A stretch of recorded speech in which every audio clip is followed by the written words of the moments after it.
കൂട്ടുകാർക്ക് ശുഭദിനം നടന്നുകൊണ്ട് നമുക്ക് ഗീതുവിന്റെയും ഗോവിന്ദന്റെയും ഇന്നത്തെ നല്ലൊരു വിശേഷം കേട്ടാലോ. അങ്ങനെ ഇന്നത്തെ വിശേഷത്തില് ഗീതുവും ഗോവിന്ദും കൂടെ കാറിൽ പോകുന്ന സമയത്താണ് ഗീതുവിന്റെ ഫോണിലേക്ക് കോള് വരുന്നത്. അജാസ് ആയിരുന്നു വിളിച്ചു കഴിഞ്ഞിട്ട് ഗീതുവിനോട് പറഞ്ഞു, അതെ കുറെ സമയമായി ഞാൻ റെസ്റ്റോറന്റ് വെയിറ്റ് ചെയ്യാന്ന് പറയണം. അതെ ഒരു കാര്യം ചെയ്യാം, ഒരു ഗ്ലാസ് ചായയും കൂടെ വാങ്ങിച്ചു കുടിക്കുക. ആ ചായ വാങ്ങിച്ചു കുടിച്ച് ഗ്ലാസ് താഴെ വെക്കണ സമയത്ത് ഞങ്ങൾ അവിടെ എത്തിയിരിക്കും എന്ന് പറയണം. ശരി ശരി മനസ്സിലായി, അറക്കൽ കുടുംബത്തിലെ തമ്പരാട്ടിയാളെ പറയണം അല്ലേന്ന് ചോദിക്കണം. എന്താ അജാസിക്ക ഇക്കായ്ക്ക് മനസ്സിലായില്ലേ അതെന്ന് ചോദിക്കണം. ഇത് കേട്ടപ്പോ അജാസ് പറഞ്ഞു, ശരി ഞാൻ വെയിറ്റ് ചെയ്യാന്ന് പറയാണ്.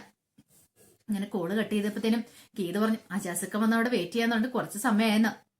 അവർ നീനെയും കൂടെ വിളിക്കണ്ടായിരുന്നല്ലേന്ന് ചോദിക്കണം. ഇത് കേട്ടപ്പോ ഗോവിന്ദ് പറഞ്ഞു, അത് ശരിയാ എനിക്ക് മനസ്സിലായി, ഒരു പക്ഷെ കണ്ണേണ്ണൻ എന്തുകൊണ്ട് അവർണിയനെ വിളിക്കാൻ താല്പര്യപ്പെടാത്തേന്ന്. ഇനിയിപ്പോ സത്യദാസിനെ കുറിച്ചുള്ള എന്തെങ്കിലും കാര്യങ്ങൾ അജാസിക്കയായിട്ട് ഡിസ്കസ് ചെയ്യണമെങ്കിൽ അവർണീയ ഉണ്ടെങ്കിൽ അതൊരു ബുദ്ധിമുട്ടാവുന്ന കരുതിയിട്ടല്ലേന്ന് ചോദിക്കുക. ഗോവിന്ദ് പറഞ്ഞു, അത് ശരിയാ, ഞാൻ ചില കാര്യങ്ങളൊക്കെ അവനോട് കണ്ടെത്താൻ വേണ്ടി പറഞ്ഞിട്ടുണ്ടായിരുന്നു. അവർണീയ ഉണ്ടെങ്കിൽ അത് ശരിയാകത്തില്ല. മാത്രമല്ല അവരെ രണ്ടുപേരെയും തനിച്ച് കണ്ട് സംസാരിക്കുന്നതായിരിക്കും നല്ലത്. അവരുടെ പ്രശ്നം എന്താണെന്ന് ആദ്യം അറിയണമല്ലോ. അപ്പൊ അതിനു വേണ്ടിയിട്ട് ആദ്യം അജാസിനെ കണ്ട് സംസാരിക്കാം, പിന്നീട് നമുക്ക് അവർണീയനെ കാണാന്നൊക്കെ പറയാണ്. അങ്ങനെ അവർ റെസ്റ്റോറന്റിലേക്ക് ചെല്ലുവാണ്.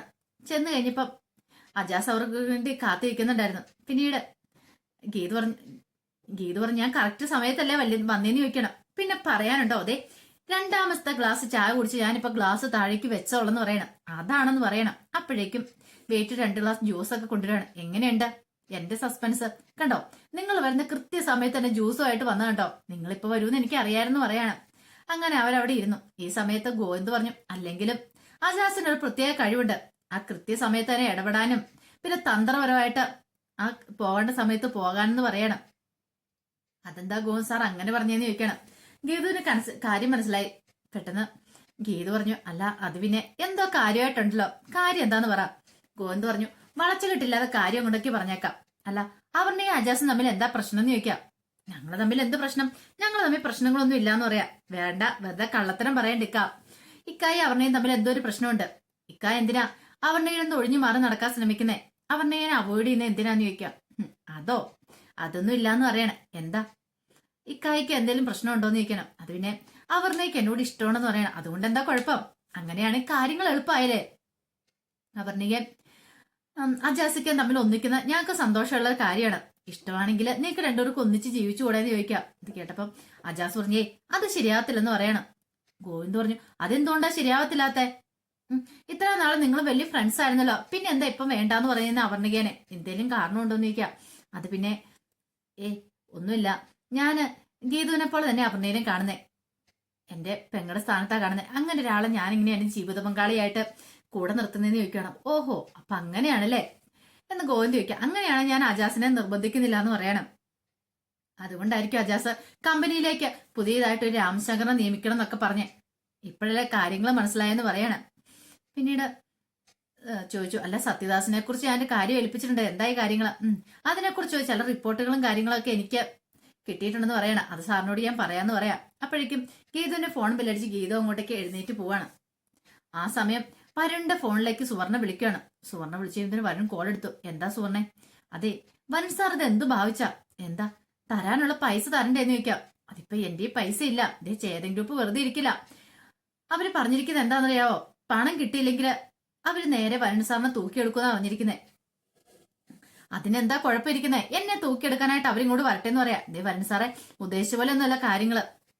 അല്ല അവര് മുമ്പ് അങ്ങനെ ആയിരുന്നല്ലോ പറഞ്ഞേ, എന്റെ ഗർഭിണിയായ ഭാര്യനെ തട്ടിക്കൊണ്ട് പോകുന്നല്ലേ. അത് അവർക്ക് മനസ്സിലായി, അവരെ തട്ടിക്കൊണ്ട് പോയിട്ട് വലിയ കാര്യമൊന്നുമില്ലെന്ന്. അതുകൊണ്ടാണ് ഇനിയിപ്പോ രാധികാമ്മയെ വരുൺ സാറിനെയും കൂടെ രണ്ടുപേരെയും കൂടെ പൊക്കിക്കൊണ്ട് പോകാൻ അവരെ തീരുമാനിച്ചിരിക്കുന്നു പറയണം.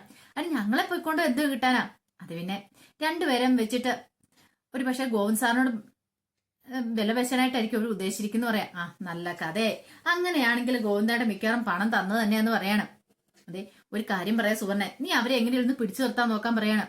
ഞാൻ എന്ത് ചെയ്യാനാ, നിങ്ങൾ രണ്ടുപേരും പുറത്തിറങ്ങിയിട്ടുണ്ടെങ്കിൽ മിക്കവാറും നിങ്ങൾ രണ്ടുപേരെ കിഡ്നാപ്പ് ചെയ്യുമെന്ന് പറയാം. ഈ പറയുന്ന വരുൺ സാറിന്റെ ഭാര്യ രേഖേനെ കിഡ്നാപ്പ് ചെയ്തിട്ട് ഒന്നും കിട്ടാൻ പോകുന്നില്ലെന്ന് അവർക്കൊരു തോന്നലുണ്ടായി കാണും. വരും പറഞ്ഞ് ഞങ്ങളെ കിഡ്നാപ്പ് ചെയ്യുന്നേക്കാളും ഭേദം അവളെ കിഡ്നാപ്പ് ചെയ്യുന്ന, അതാണെങ്കിൽ ചിലപ്പോൾ ഗോവിന്ദനോട് വില പേശാൽ ഗോവിന്ദന്റെ എന്തെങ്കിലും പൈസ എന്തെങ്കിലും തന്നു വരും, ഞങ്ങൾക്കൊരു വിലയില്ലെന്ന് പറയണം. ഇത് കേട്ടപ്പം സുവർണ പറഞ്ഞ്, എന്നെ വെറുതെ ആപ്പിലാക്കേണ്ട നിൽക്കരുത് കേട്ടോ, അറിയാലോ 1-2 ലക്ഷമല്ല 1 കോടി രൂപയാണ് എങ്ങനെ ഒരു 50 ലക്ഷം രൂപയെങ്കിലും ഇപ്പൊ ഉണ്ടാക്കി തരാൻ നോക്ക്, ഇല്ലെങ്കിൽ ഒരു വഴിയില്ലെന്ന് പറയണം. 50 ലക്ഷം രൂപയോ? നീ ഉദ്ദേശിക്കുന്നവരെ പെട്ടെന്ന് അങ്ങനെ 50 ലക്ഷം രൂപ എടുത്തു തരാൻ പറ്റുന്ന കാര്യമാണോ സുവർണ എന്ന് ചോദിക്കണം. ദേ, ഉദ്ദേശിച്ച പോലെ ഒന്നും അല്ല, തന്നില്ലെങ്കിൽ ഉണ്ടല്ലോ കളി അങ്ങോട്ട് മാറൂന്ന് പറയാണ്. ഇത് കേട്ടുകഴിഞ്ഞാൽ പിന്നെ എന്ത് ചെയ്യണമെന്ന് അറിയത്തില്ലാത്തൊരവസ്ഥയായിപ്പോയി. പിന്നീട് ഫോൺ വെച്ച് കഴിഞ്ഞിട്ട് വരണ ആകെപ്പാടെ അങ്കലാപ്പ് നിൽക്കുകയാണ്.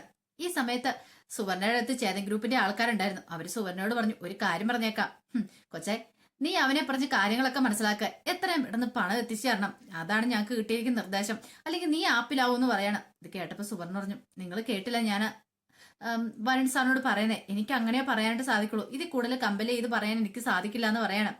അതെന്താണ് ഞങ്ങൾക്ക് കുഴപ്പമൊന്നുമില്ല, പക്ഷെ പണം തന്നില്ലെങ്കിൽ അതിന്റെ ഉത്തരവാദിത്തം നിനക്കായിരിക്കും, നീ ആയിരിക്കും പിന്നെ ഇതിന്റെ പേരിൽ അനുഭവിക്കേണ്ടി വരേണ്ടതെന്ന് പറയണം.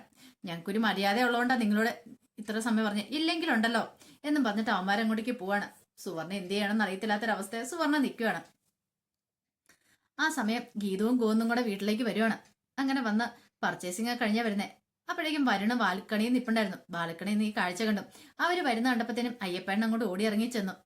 ഈ സമയം ബിഷോപ്പറിനകത്ത് അവിടുത്തെ ആമാടപ്പെട്ടി ഉണ്ടായിരുന്നു. ബിഷോപ്പർ ആണെങ്കിൽ കവർ പൊട്ടി പെട്ടെന്ന് അങ്ങ് താഴേക്ക് പോവാണ്. ആമാടപ്പെട്ടി തുറന്ന് സ്വർണ്ണം എല്ലാം കൂടെ താഴേക്ക് വിടും. ഒരു നിമിഷം മോള് നിന്ന് കണ്ടുകൊണ്ടിരുന്ന വരുണ്ട കണ്ണു മഞ്ഞളിച്ചു. ഓഹോ, അപ്പൊ ഇതാണ്, ലോക്കറിൽ നിന്ന് സ്വർണ്ണമൊക്കെ എടുത്തിട്ടുണ്ട്, കൊള്ളാം, അടിപൊളിയായിട്ടുണ്ട്.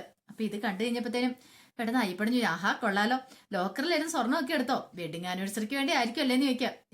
അതിനിയും ആഴ്ചകളുണ്ടല്ലോ അയ്യപ്പേട്ട, ഇതിപ്പോ നാളെ ലോക്കറിൽ കൊണ്ടു വെക്കണം, ഇത് പോളിഷ് ചെയ്യാൻ വേണ്ടി ഒരു ദിവസം എടുത്തെന്നോളെന്ന് പറയണം. ഓ അങ്ങനെയാണോ?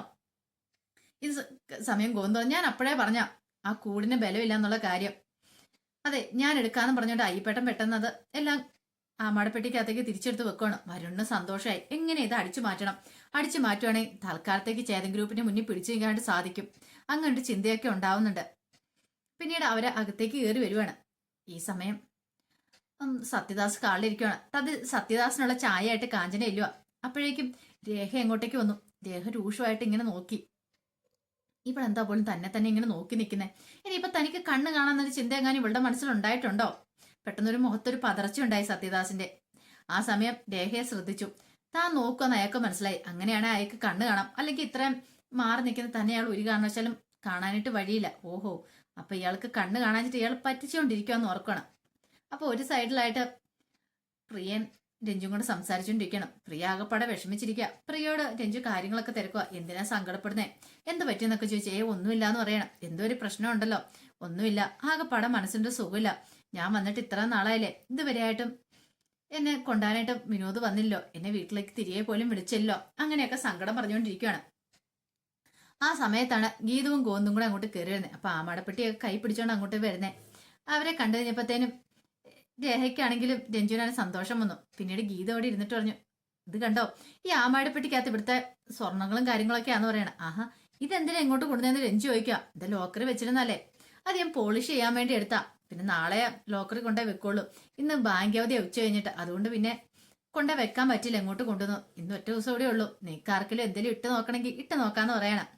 അങ്ങനെ ഇത് കണ്ടപ്പോ രേഖയും രഞ്ജു ഒക്കെ ഓരോന്ന് വെറുതെ ഇങ്ങനെ വെച്ച് നോക്കണം. പ്രിയൊക്കെ ആ സമയം കാഞ്ചന അങ്ങോട്ട് വന്നു. കാഞ്ചന ഓരോന്നൊക്കെ വെച്ച് നോക്കുകയാണ്. ഇത് കണ്ട് അവിടെ നിന്നിട്ട് സത്യദാസിന്റെ കണ്ണങ്ങോട്ട് മഞ്ഞളിച്ചു പോയി. ഓഹോ, ഇത്രയും സ്വർണം, ഇത് തന്റെ കയ്യിൽ തന്നെ വരും, താനിത് ഉറപ്പായിട്ടും അടിച്ചു മാറ്റും.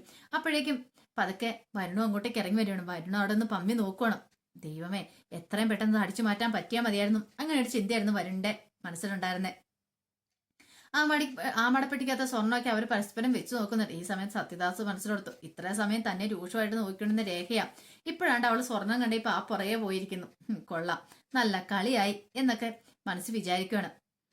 പിന്നീട് ഗീതു പറഞ്ഞു, അതെ, ഇതിനകത്ത് ഈ മാലയ്ക്കകത്തെ ഒരു കല്ലുണ്ടല്ലോ, ഇതിന് എത്ര രൂപ വില വരുന്നറിയോ, നല്ല തുകയാണെന്ന് പറയണം. ഇത് കേട്ട് കഴിഞ്ഞപ്പം രേഖ പറഞ്ഞു, അത് കൊള്ളാലോ, അങ്ങനെയാണെങ്കിൽ ഇതിൽ കൂട്ട് ഒരെണ്ണം കിട്ടിയാൽ മതിയല്ലോ എന്ന് പറയണം. അങ്ങനെ അവിടെ സംസാരിച്ചുകൊണ്ടിരുന്നിട്ട് പിന്നെ ഗീതു എന്ത് ചെയ്യണം, ആമാടപ്പെട്ടിയായിട്ട് ശരി എന്നാ കൊണ്ടാ വെക്കട്ടെ എന്ന് പറഞ്ഞിട്ട് അങ്ങോട്ട് കയറി പോവാണ്. ഈ സമയം രഞ്ജുവിനോട് പ്രിയ ചോദിച്ചാൽ, രഞ്ജു എന്താ ഒന്നും ഇട്ട് നോക്കാത്തതിന് ചോദിക്കാം. അത് പിന്നെ എനിക്ക് ഇതിനോടൊന്നും താല്പര്യമില്ല, കുറെ കാലം ഇത് എന്റെ കയ്യിൽ ഇരുന്നല്ലേ, എനിക്ക് ഇതിനോടൊന്നും താല്പര്യം ഇല്ലാത്തതുകൊണ്ടാന്ന് പറയണം. അങ്ങനെ ഗീതു അതുമായിട്ട് അങ്ങോട്ട് പോയി കഴിയുമ്പത്തേനും വരുണ് പതുക്കെ പാത്തു ഒതുമ്പി ചെല്ലുവാണ്. ഇത് എവിടെയാ വെക്കണേന്ന് അറിയണമല്ലോ, അതിന് വേണ്ടിയിട്ട് അങ്ങോട്ട് ചെല്ലുവാണ്. ആ സമയം പ്രിയ അങ്ങോട്ട് കയറി വന്നു. പ്രിയ കയറി വന്നിട്ട് ഗീതനോട്, എനിക്ക് ഗീത ചേച്ചിയോട് കുറച്ച് കാര്യങ്ങളൊക്കെ പറയാണ്ടെന്ന് പറയാം. എന്താ?